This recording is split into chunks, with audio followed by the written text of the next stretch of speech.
कैसे हैं आप लोग। तो देखिए बेटा, हम लोग बात कर रहे थे पॉलिटिकल साइंस में, और पॉलिटिकल साइंस में जो हमारा लेसन चल रहा है, तो पॉलिटिकल साइंस की बेटा हम लोग बात कर रहे हैं। तो जैसा कि मैंने आपको बताया था कि सबसे पहले आपको सिलेबस को जानना जरूरी है, बताया था। तो जितने स्टूडेंट्स अभी तक अनभिज्ञ हैं कि क्लासेज चालू नहीं है, क्लासेज चालू नहीं है, सबसे पहले तो अपने दिमाग का जो वहम है उसको साइड में रख दीजिए और आगे की सोचिए बेटा। क्योंकि आपको पता भी नहीं है कि 50% कोर्स आपका पूरा हो चुका है नोट्स और वीडियो के माध्यम से। नोट्स आपको भेजे गए हैं, लिखित नोट्स भेजे गए हैं। बहुत से बच्चों के कॉल आते हैं, मैसेज आते हैं कि सर हमारे पास अवेलेबल नहीं है, अवेलेबल नहीं है। अरे भैया, अवेलेबल तो जब होगा ना जब आप लोग पढ़ोगे, मांगोगे टीचर से, अपने साथी दोस्तों से मांगो यार। तो देखिए, हम पॉलिटिकल साइंस की बात कर रहे हैं। मैंने पहले भी बताया था कि पॉलिटिकल साइंस में हमारे खंड 1 और खंड 2 हैं 12th पॉलिटिकल में, 12th पॉलिटिकल साइंस में। मैंने आपको पहले भी बताया था कि यहाँ खंड 2 हैं। तो हमारा ये जो खंड 2 है ना, कंप्लीट हो चुका है, जो कि भारतीय संविधान से संबंध था। किससे संबंध था? भारतीय संविधान से। कि जैसा कि मैंने आपको बताया था कि ये 2 पार्टों में आपका जो सिलेबस है डिवाइड किया हुआ है, और सेकंड पार्ट आपका पूर्ण रूप से कंप्लीट हो चुका है पॉलिटिकल साइंस में। समझ रहे हो बेटा? तो ये जो कंप्लीट हो चुका है, इसके नोट्स और वीडियो आपके ग्रुप में अभी तक अवेलेबल हैं। जिन बच्चों ने नहीं करवाए हैं वो जल्द से जल्द नोट्स कॉपी कराएं या नोट करें, ठीक है। वीडियो देखें बेटा। आगे की बात यह है कि अब जो हम अध्ययन करेंगे वो अध्ययन करेंगे खंड 1 का। आज से हम इसको स्टार्ट करेंगे, ठीक है। Today will be start on political science part 1, ठीक है ना। ये हम स्टार्ट करने जा रहे हैं खंड 1 को। अब खंड 1 को स्टार्ट करने जा रहे हैं, तो खंड 1 में वही पैटर्न है। देखिए, खंड 1 में आपके इकाई है 4। कितनी इकाई है? 4। तो आज हम जो अध्ययन करेंगे इकाई 1 का अध्ययन करेंगे। और इकाई 1 जो अध्ययन है वो है बेटा प्रमुख अवधारणाएं। क्या है? प्रमुख अवधारणाएं। और प्रमुख अवधारणाओं में जो लेसन हैं, उन लेसनों में हम आज पहले लेसन का अध्ययन करेंगे। ये ध्यान रहना चाहिए आप लोगों को कि हम किस चीज़ का अध्ययन कर रहे हैं, ठीक है। तो मैं बता ही रहा हूँ आपको कि खंड 2 है जो हमारा कंप्लीट हो चुका है। खंड 1 है वो हम आज से स्टार्ट कर रहे हैं। और खंड 1 में 4 इकाई हैं, और इन 4 इकाइयों में बेटा पहली इकाई है प्रमुख अवधारणा से संबंधित, और इसमें जो पहला लेसन है वो हम पढ़ने जा रहे हैं, ठीक है। ध्यान देना, कुछ बातें अगर आपको समझ में नहीं आए तो आप पूछ सकते हैं। सभी के पास मेरे कॉन्टैक्ट नंबर है 12th क्लास के स्टूडेंट्स के पास। तो मैं तो यही कहना चाहूँगा कि आपको अगर पॉलिटिकल साइंस में कुछ समझ में नहीं आता है तो आप पूछ लिया करो, ठीक है। और डाउट क्लासेज जल्दी से लगा रहे हैं आपकी, हम 1-2 दिन में स्टार्ट कर देंगे, ठीक है बेटा। आगे देखिए,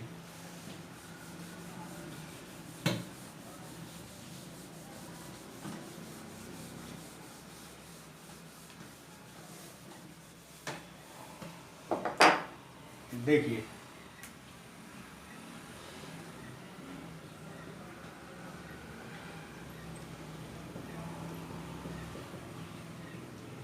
12th पॉलिटिकल साइंस खंड 1 इकाई 1, और जो आपका लेसन चल रहा है वो भी पहला चल रहा है। इकाई 1 है प्रमुख अवधारणाओं से संबंधित। किससे संबंधित है? प्रमुख अवधारणाएं। और जो पहला जो टॉपिक है वो है न्याय। कौन सा है बेटा? न्याय। तो ये आप लोग पहले ध्यान दे लीजिएगा, ठीक है। क्या चल रहा है हमारा सिलेबस और हम क्या पढ़ रहे हैं बेटा। तो पहला जो हमारा चैप्टर है वो न्याय से संबंधित है। न्याय, देखिए क्या शब्द आया है? न्याय। तो आज आप क्या करोगे, आज आप सारे स्टूडेंट्स न्याय करोगे। किसके साथ न्याय करोगे, स्वयं के साथ न्याय करोगे, ठीक है ना, स्वयं के साथ आप लोग पढ़ोगे।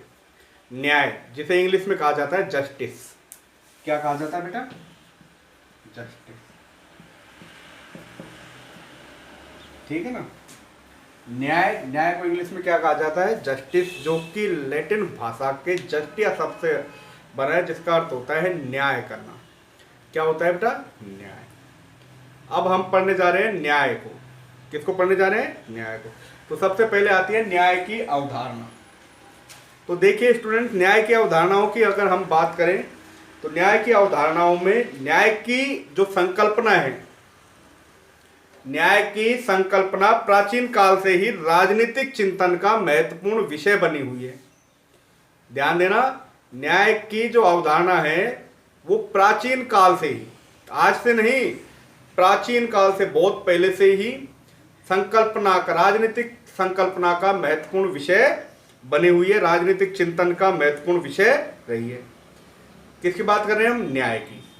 तो न्याय, ये जो शब्द है कि न्याय की संकल्पना प्राचीन काल से ही राजनीतिक चिंतन का महत्वपूर्ण विषय बनी हुई है, ठीक है बेटा। आगे आता है कि पश्चिम परंपरा के अंतर्गत, देखिए न्याय के अंतर्गत हम दो परंपराओं को पढ़ेंगे। न्याय के अंतर्गत हम कितनी परंपराओं को पढ़ेंगे, दो। तो ये मैं आगे देखिए,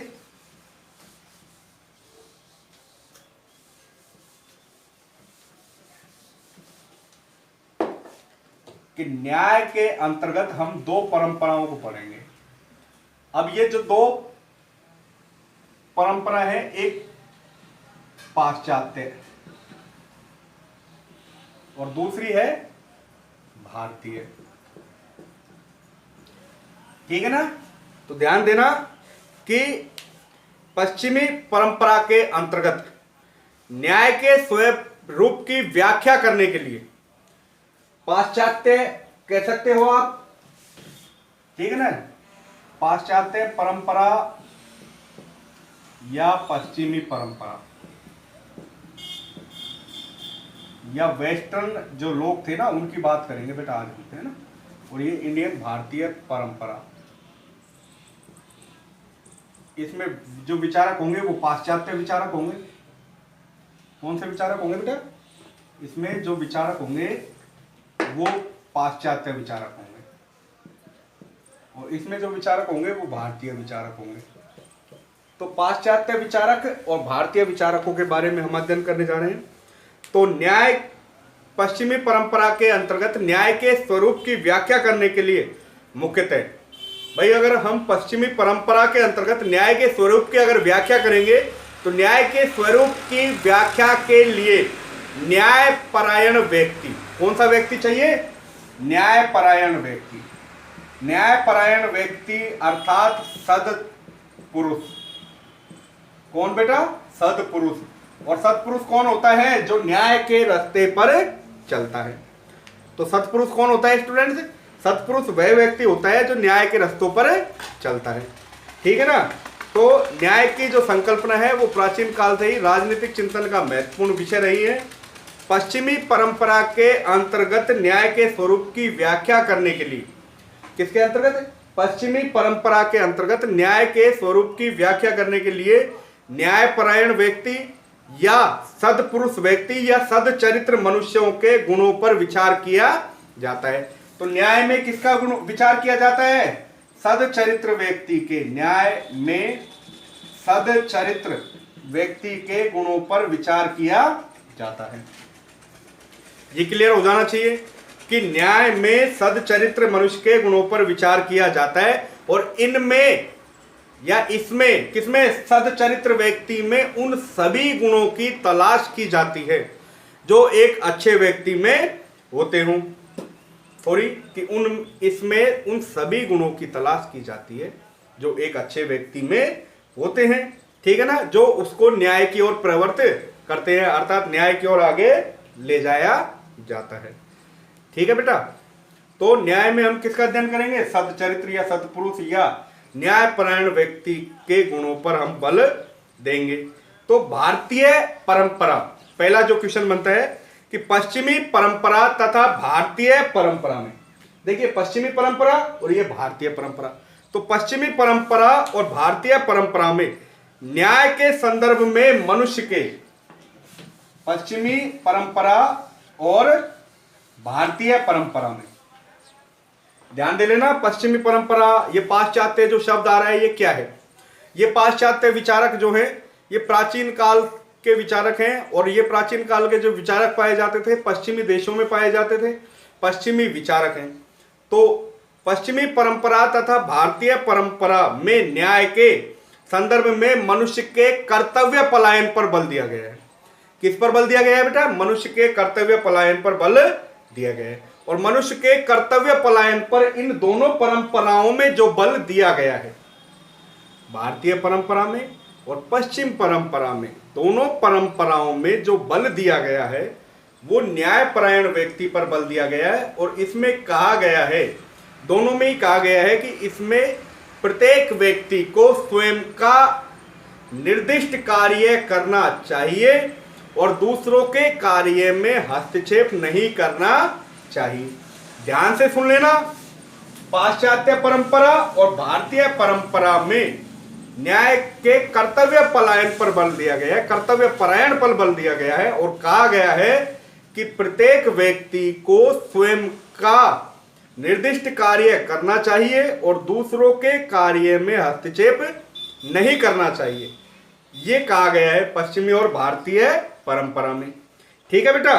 अब भारतीय परंपरा और पश्चिमी परंपरा में एक प्रमुख बात पर बल दिया गया है। जो प्रमुख बात है वो है धर्म पर, कि पश्चिम परंपरा और भारतीय परंपरा दोनों में ही धर्म को प्रमुखता दी गई है। किसके? मनुष्य के धर्म को।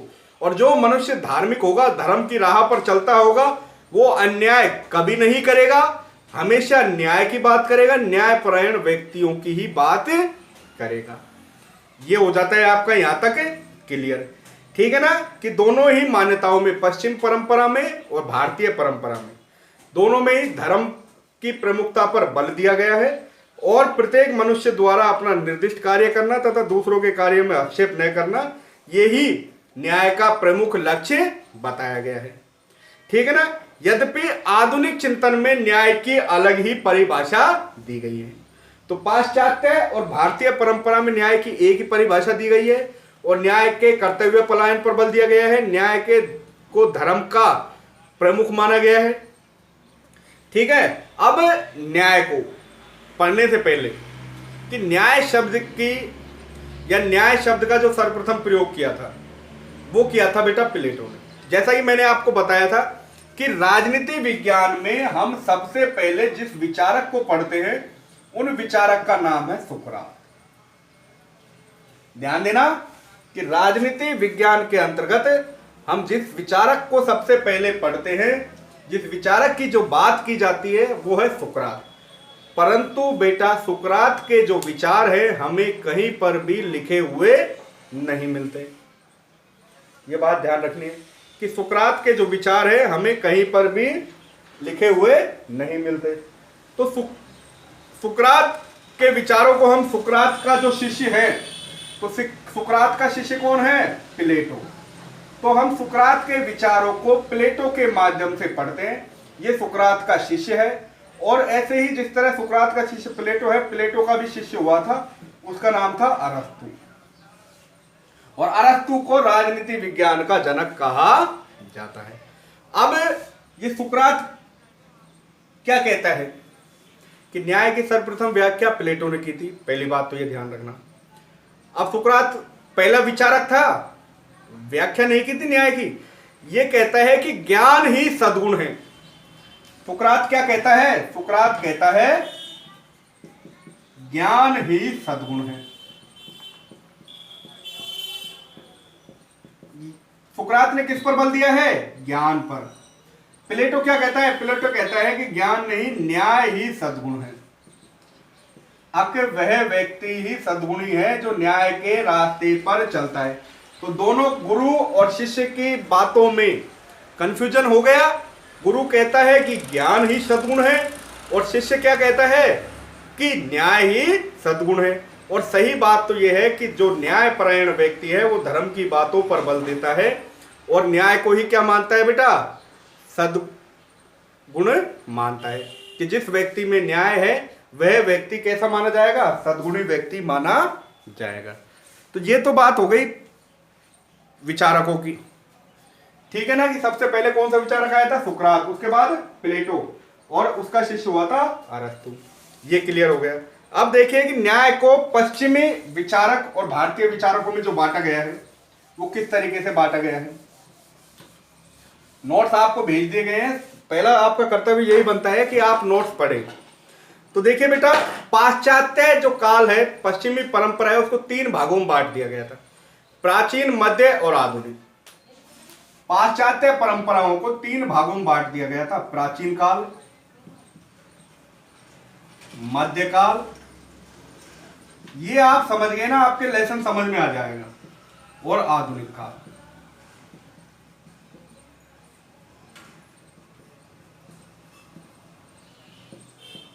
इन 3 भागों में बांटा गया है। और ये है भारतीय विचारक। अब भारतीय विचारक वही पाश्चात्य विचारक है, ठीक है बेटा। अब पाश्चात्य जो विचारक हैं इनको 3 भागों में बांटा गया है। अब इन विचारकों ने न्याय के किन किन स्वरूपों को दर्शाया है और कौन कौन से विचारक हैं जिन्होंने न्याय की व्याख्या प्रस्तुत की है। तो हम सबसे पहले पाश्चात्य परंपरा या पश्चिमी संस्कृति में प्राचीन काल के जो विचारक हैं वो है प्लेटो। कौन है बेटा, प्लेटो। दूसरा है अरस्तु। ये जो विचारक आते हैं पाश्चात्य संस्कृति में, ये प्राचीन काल के विचारक आते हैं। कब के विचारक आते हैं, प्राचीन काल के। मध्य काल की अगर हम बात करें तो संत ऑगस्टाइन और थॉमस एक्विनास, ये मध्यकाल के विचारक हैं। इन विचारकों के आपको नाम याद रखने हैं। जरूर एक क्वेश्चन पूछता है कि संत ऑगस्टाइन और थॉमस एक्विनास ये मध्यकाल के विचारक हैं जिन्होंने न्याय की परिभाषा दी है। हम यहां न्याय को पढ़ रहे हैं बेटा, किसको पढ़ रहे हैं, न्याय को। अब देखिए आधुनिक काल। तो आधुनिक काल में कौन कौन से विचारक हैं। आधुनिक काल में जो विचारक आते हैं उनमें पहला नाम आता है डेविड ह्यूम का, जेरेमी बेंथम, ठीक है ना, अधिकतम लोगों का अधिकतम सुख, ठीक है, J.S. मिल, जॉन स्टुअर्ट मिल, पूरा नाम है जॉन स्टुअर्ट मिल, ठीक है बेटा।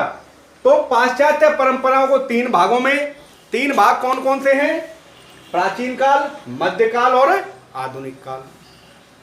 क्लियर, 3 भाग कौन कौन से हैं, प्राचीन काल, मध्यकाल और आधुनिक काल। प्राचीन काल में न्याय की जो परिभाषा दी है किन किन विचारकों ने दी है, ये विचारक हैं प्लेटो और अरस्तु ने। अब क्या क्या विचारधाराएं दी हैं ये हम आगे पढ़ेंगे। सबसे पहले क्लियर होना चाहिए कि न्याय की जो परिभाषा दी है प्राचीन काल में किन किन विद्वानों ने दी है, मध्यकाल में संत ऑगस्टाइन और थॉमस एक्विनास ने दी है, आधुनिक काल में डेविड ह्यूम व जेरेमी बेंथम और J.S. मिल ने न्याय की परिभाषा दी है। उसके बाद जॉन रॉल्स के भी न्याय संबंधी विचार हमको यहां देखने को मिलते हैं। किसके बेटा, जॉन रॉल्स के। तो जॉन रॉल्स के विचार भी हमको यहां देखने को मिलते हैं, जिन्होंने अज्ञानता के पर्दे का सिद्धांत दिया था। ये हम आगे पढ़ेंगे, ठीक है बेटा। तो न्याय प्रत्यय की जो व्याख्या है अलग अलग विचारकों ने अपने अलग अलग ढंग से प्रस्तुत की है। न्याय के प्रत्यय की व्याख्या अलग अलग विचारकों ने अपने अलग अलग ढंग से प्रस्तुत की है। पाश्चात्य राजनीतिक चिंतन में न्याय के अर्थ को स्पष्ट करने का सर्वप्रथम जो प्रयोग किया था वो प्लेटो ने किया था। किसने किया था, प्लेटो ने। तो पाश्चात्य परंपरा में या पाश्चात्य राजनीतिक चिंतन में न्याय के अर्थ को स्पष्ट करने का जो सर्वप्रथम प्रयास यूनानी दार्शनिक एवं राजनीतिक विचारक प्लेटो ने किया था, ठीक है ना। और प्लेटो ने अपने दर्शन में न्याय प्रत्यय को मनुष्य का आत्मीय गुण माना है। तो तो प्लेटो ने अपने दर्शन अर्थात प्लेटो की प्लेटो ने पुस्तक लिखी थी जिसका नाम रिपब्लिक था, ये भी हम पढ़ेंगे। अभी हम बात करें सिर्फ विचारकों की जो आपके इस पहले लेसन में संबंधित है, और न्याय से संबंधित कौन कौन से विचारक है ये आपको क्लियर हो जाना चाहिए। अब आता है आपके भारतीय विचारक। तो भारतीय जो विचारक है बेटा उनमें किन किन के नाम आते हैं? देखिए, मनु, कौटिल्य, शुक्र, सोमदेव, बृहस्पति, विदुर। ठीक है ना, मनु हो गया, कौटिल्य हो गया, भास्कर, आचार्य नरेंद्र देव, ये विचारक भारतीय विचारक हैं। इनके नाम आप एक बार देख लीजिए कौन कौन से विचारक हैं बेटा। तो देखिए, भारतीय परंपरा में जो विचारक आए हैं जिन्होंने न्याय की परिभाषा दी है, कौन कौन से विचारक हैं? मनु, कौटिल्य, शुक्र, सोमदेव, बृहस्पति, विदुर, भास्कर और नरेंद्र देव। तो ये सभी विचारकों के आपको नाम याद रखने हैं। तो पाश्चात्य परंपरा को या सॉरी न्याय की जो अवधारणा है उसको पाश्चात्य परंपरा और भारतीय परंपरा दोनों में कर्तव्य पलायन पर बल दिया गया है, और दोनों में न्याय को धर्म का प्रतीक माना गया है। ठीक है बेटा। और पाश्चात्य संस्कृति में न्याय का सर्वप्रथम जो प्रयोग किया था वो किसने किया था? प्लेटो ने किया था। आपको ये बात भी ध्यान रखनी है। और इसके अनुसार यह वह सद्गुण है जिससे प्रेरित होकर मनुष्य सबकी भलाई में अपना भला ढूंढता है। भाई, न्याय वाला व्यक्ति कौन होगा? जो सबकी भलाई में अपना भला ढूंढता है। कहते हैं ना कि मैं भला तो जग भला, हम भले तो सब भले। तो वो व्यक्ति न्याय की बातें करता है। ठीक है बेटा।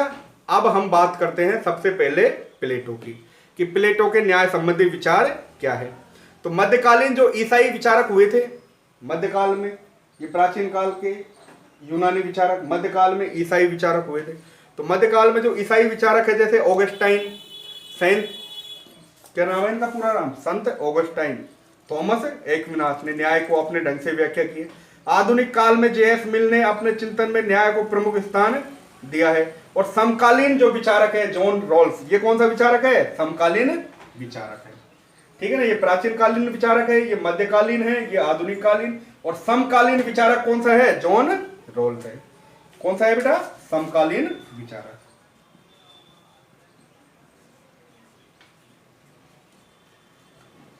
इन विचारकों ने न्याय की अलग अलग परिभाषा दी है और न्याय को अपने ढंग से प्रस्तुत किया है। तो सबसे पहले हम यहाँ प्लेटो के न्याय संबंधी विचारों को पढ़ेंगे। किसके विचारों को पढ़ेंगे?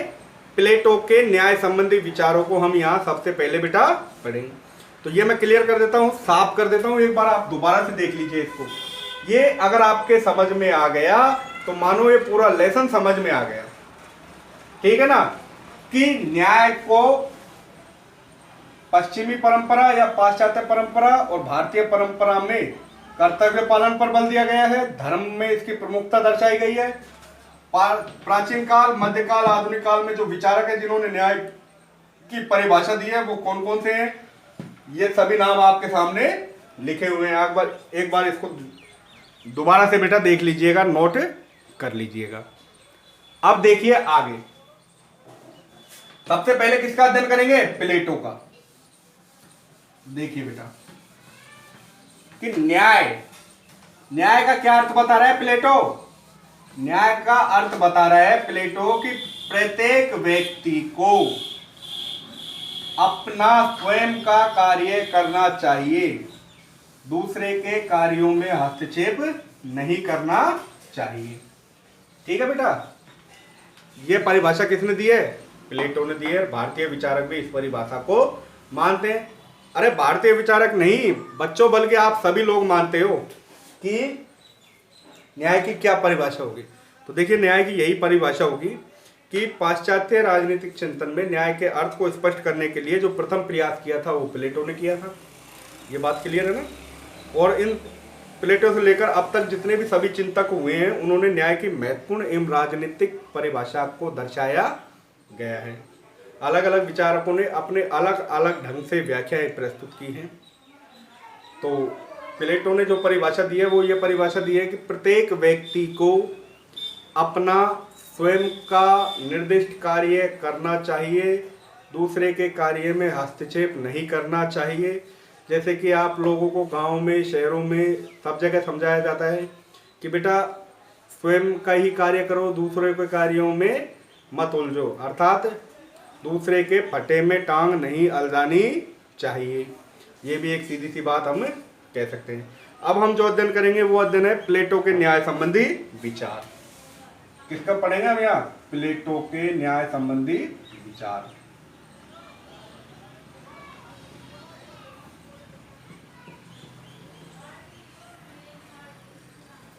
तो प्लेटो के जो न्याय संबंधी जो विचार हैं, इनमें बेटा हम सबसे पहले बात करेंगे प्लेटो की न्याय के विचारों में। तो पाश्चात्य राजनीतिक चिंतन में पहली बात, पाश्चात्य राजनीतिक चिंतन में न्याय के अर्थ को स्पष्ट करने का जो प्रथम प्रयोग किया था, किसने किया था? प्लेटो ने किया था। प्लेटो व्यक्ति का नाम है, ना कि किसी ग्रह का नाम। ठीक है बेटा, प्लेटो किसी ग्रह का नाम नहीं है यहाँ। प्लेटो किसका नाम है यहाँ? व्यक्ति का नाम है। और ये प्लेटो कौन है? राजनीति विज्ञान का पितामह है, राजनीति विज्ञान का दादा है। ठीक है बेटा, जैसे महाभारत में पितामह थे ना भीष्म, ऐसे ही राजनीति विज्ञान में पितामह है प्लेटो। और पिता कौन है? अरस्तु। आगे देखिए कि प्लेटो के न्याय से तात्पर्य। तो प्लेटो की अगर हम बात करें तो प्लेटो के न्याय से तात्पर्य यह है कि प्लेटो न्याय की क्या परिभाषा देता है। प्लेटो कहता है कि प्रत्येक व्यक्ति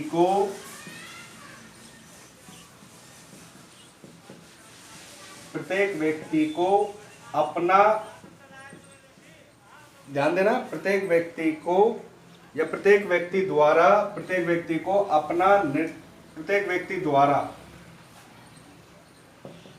अपना निर्दिष्ट कार्य स्वयं करना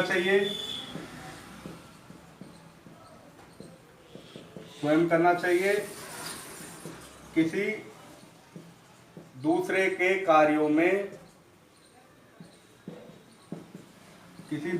कार्यों में हस्तक्षेप नहीं करना चाहिए। ये कहता है भाई प्लेटो। क्या कहता है प्लेटो?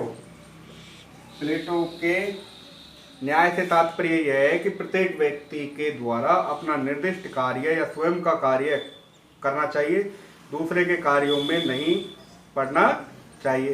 प्लेटो ने न्याय के एक मौलिक सद्गुण को मानते हुए कहा है कि हम सभी अपेक्षित हितों को साधने के लिए बने हुए हैं या अपेक्षित हितों को साधने में सहायक बने।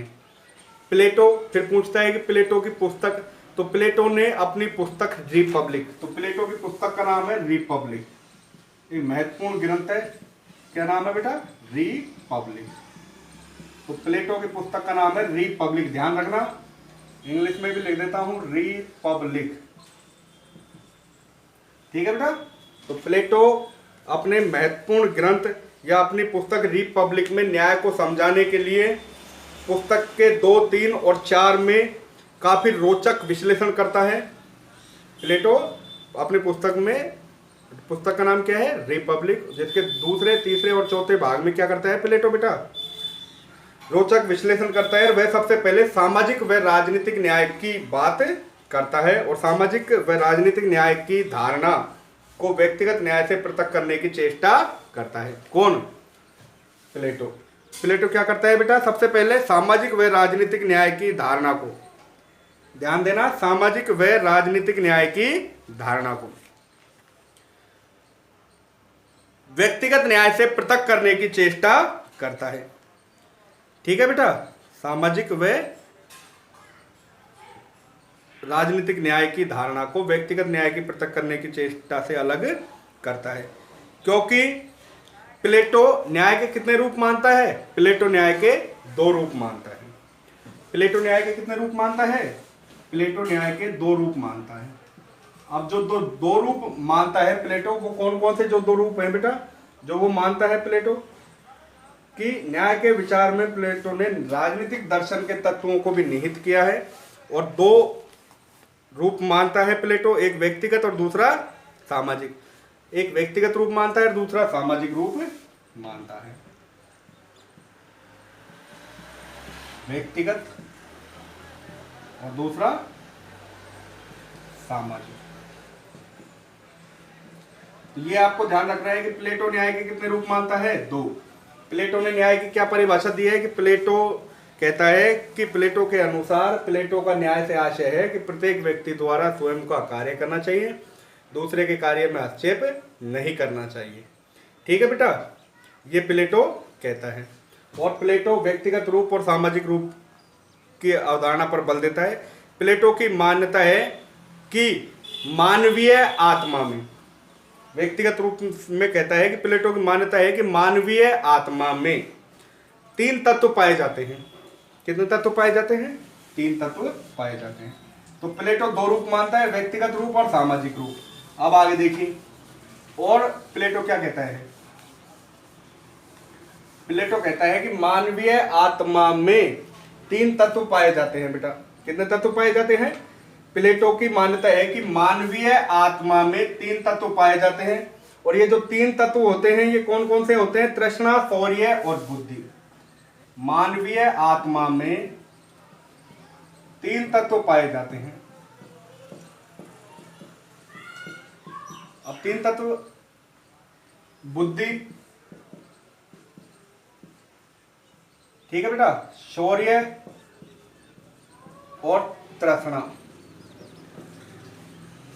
कौन कौन से हैं? तीन तत्व पाए जाते हैं, बुद्धि, शौर्य, तृष्णा। तृष्णा को हम यहां इच्छा और लालसा भी कह सकते हैं।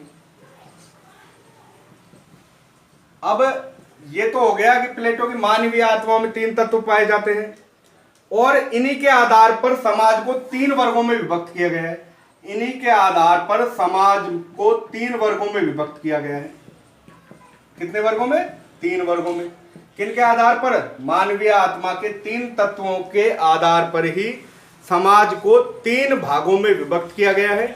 क्योंकि बुद्धि जिस व्यक्ति के पास होती है वह व्यक्ति क्या बन जाता है? राजा बन जाता है, शासक बन जाता है।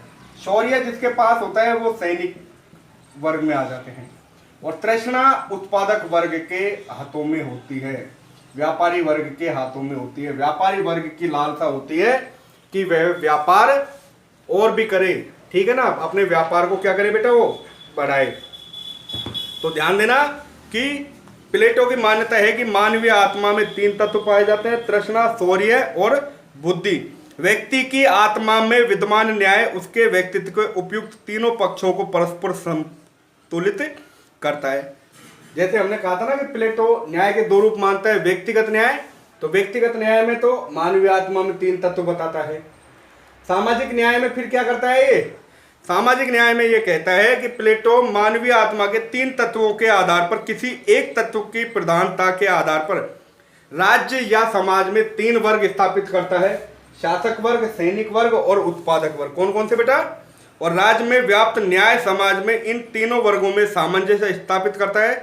अतः प्लेटो के सामाजिक न्याय से आशय है कि इन तीनों वर्गों को अपना निर्दिष्ट कार्य अपनी परिधि में रहते हुए करना चाहिए।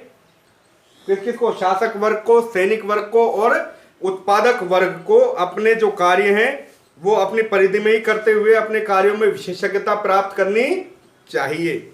और कहा है कि दूसरे के कार्यों में अनावश्यक हस्तक्षेप नहीं करना चाहिए। ये किसने कहा है? प्लेटो ने कहा है बेटा, ठीक है ना। और देखिए प्लेटो क्या कहता है कि प्लेटो न्याय के कितने रूप मानता है? प्लेटो न्याय के दो रूप मानता है। कौन कौन से? व्यक्तिगत न्याय और दूसरा सामाजिक या राज्य से संबंधित न्याय, ठीक है बेटा। अब प्लेटो ने अपने न्याय सिद्धांत को एक नैतिक सिद्धांत के रूप में प्रतिपादित किया है। ध्यान देना, प्लेटो ने अपने न्याय सिद्धांत को एक नैतिक सिद्धांत के रूप में क्या किया है बेटा? प्रतिपादित किया है, न कि एक कानूनी सिद्धांत में। तो प्लेटो अपने न्याय सिद्धांत को किसमें मानता है? नैतिक सिद्धांत के रूप में मानता है। कि प्लेटो अपने न्याय को एक नैतिक सिद्धांत के रूप में मानता है, कानूनी सिद्धांत के रूप में नहीं मानता। ये तो हो जाती है प्लेटो की बातें।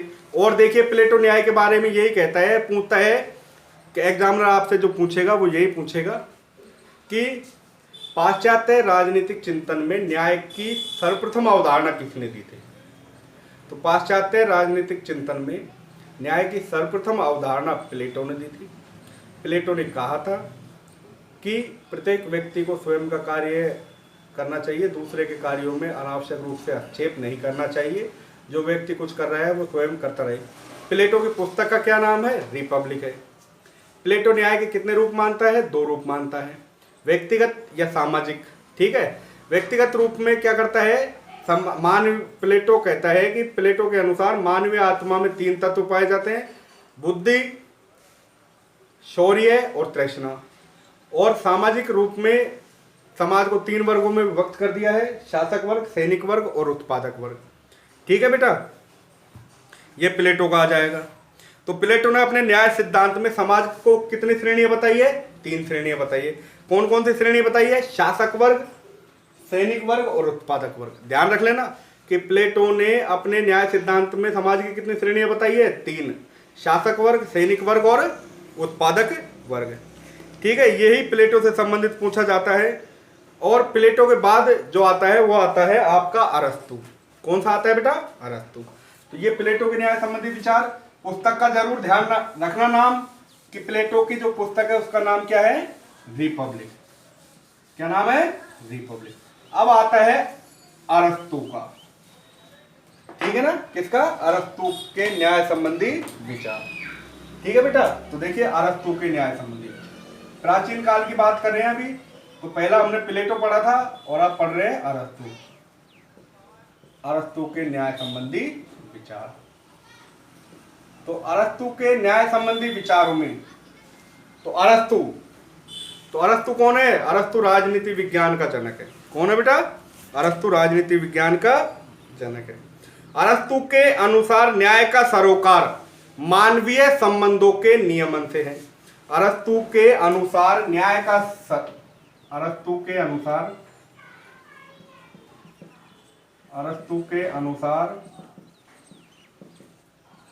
न्याय का सरोकार मानवीय संबंधों के नियमन से है। मानवीय संबंधों के नियमन से है बेटा। और मानवीय संबंधों के नियमन से है किसका? अरस्तु का जो है न्याय का सरोकार मानवीय संबंध।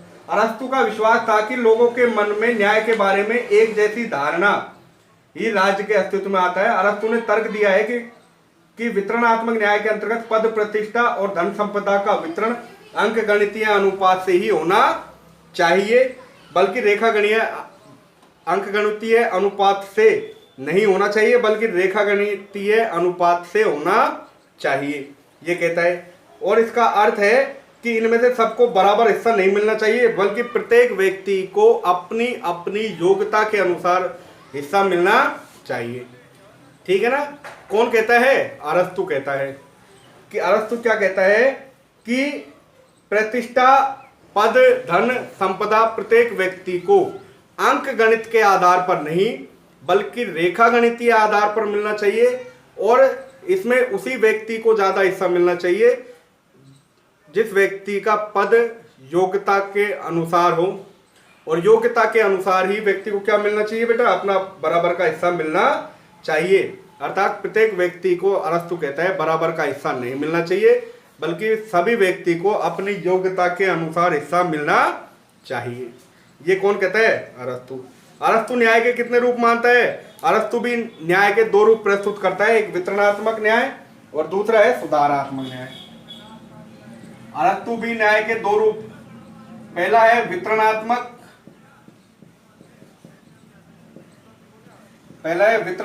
न्याय, ठीक है बेटा, और दूसरा जो न्याय है वो है सुधारात्मक न्याय।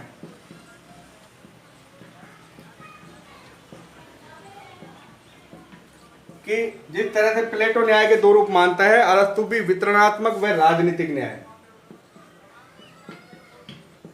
और दूसरा है सुधारात्मक न्याय। वितरणात्मक न्याय के अंतर्गत शक्ति, ध्यान देना, वितरणात्मक न्याय के अंतर्गत शक्ति, पद प्रतिष्ठा व धन संपदा व संरक्षण का वितरण व्यक्ति की योग्यता व योगदान के अनुरूप होना चाहिए। और अरस्तु ने वितरणात्मक न्याय से प्राप्त मनुष्य के अधिकारों की रक्षा के लिए राज्य के द्वारा दी गई व्यवस्था को सुधारात्मक न्याय की संज्ञा दी है।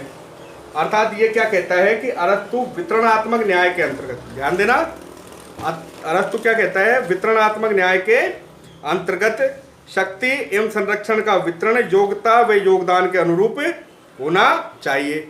और सुधारात्मक में कि मनुष्य के अधिकारों की रक्षा राज्य की व्यवस्था द्वारा की जाए।